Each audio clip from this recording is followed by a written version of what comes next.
দেখুন লিটন দাসকে হাসি খুশি নির্ভার সতীর্থদের সঙ্গে খেলা উপভোগ করছেন।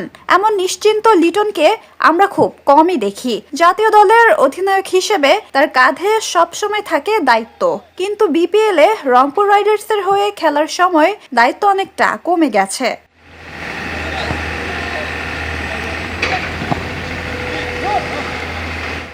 এখানে লিটন শুধু ব্যাটার হিসেবেই খেলবেন। অধিনায়কত্ব বা কিপিং করার কোনো চাপ নেই। ফুটবল খেলে শরীর গরম করার পর আজ ব্যাটিং অনুশীলন করছেন লিটন। মাঠে তার উপস্থিতি আরও প্রাণবন্ত হয়ে উঠেছে। নেটের ব্যাটিং অনুশীলনে লিটন খেলেছেন বিভিন্ন ধরনের শট। লেগ স্পিনার মেহেদী হাসান সোহাগ, তরুণ বোলার রাকিবুল হাসান সহ অনেকের বলেই আজ অনুশীলন করেছেন লিটন। শুধু ব্যাটার হিসেবে নিজের সেরাটা দিতে মুখিয়ে আছেন তিনি। অন্যদিকে রংপুর রাইডার্সে আছেন পাকিস্তানের নিয়মিত মুখ খুশদিল শাহ। বিপিএল এর জন্য তিনি যেন সৌভাগ্যের প্রতীক। নিয়মিত ভালো পারফরমেন্স দিয়ে জাতীয় দলের দরজা খুলে দিয়েছেন। গত বিপিএলেও তিনি রংপুর রাইডার্সের হয়ে খেলেছিলেন। গত বিপিএলে খুশদিল খেলেছেন ৮ ইনিংস, সেখানে রান করেছেন ২৯৮। স্ট্রাইক রেট ছিল ১৭৫-এরও ওপরে। অনেক ম্যাচ জয়ী ইনিংস খেলেছেন এবং ব্যাটার পাশাপাশি বল হাতেও দলের জন্য অবদান রেখেছেন। মাত্র ৯ ইনিংসে শিকার করেছিলেন ১৭টা উইকেট।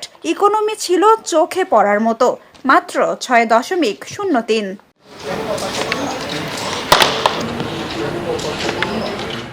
খুশদিলের অলরাউন্ডিং পারফরমেন্সে প্রথম ৮টি ম্যাচে জিতেছিল রংপুর। তবে জাতীয় দলে ডাকা আসায় খুশদিল চলে যাওয়ার পর আর ঘুরে দাঁড়াতে পারেনি দলটি। আজ খুশদিল শাহ গণমাধ্যমের সামনে রংপুরের প্রশংসা করেছেন। তার মতে দলের পরিবেশ ও সতীর্থদের সঙ্গে খেলার অভিজ্ঞতা খুবই ভালো।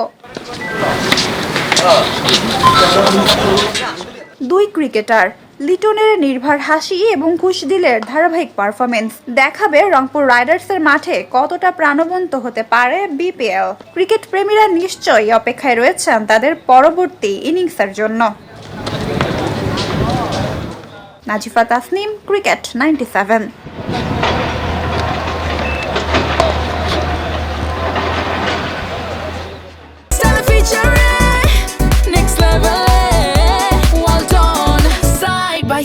Free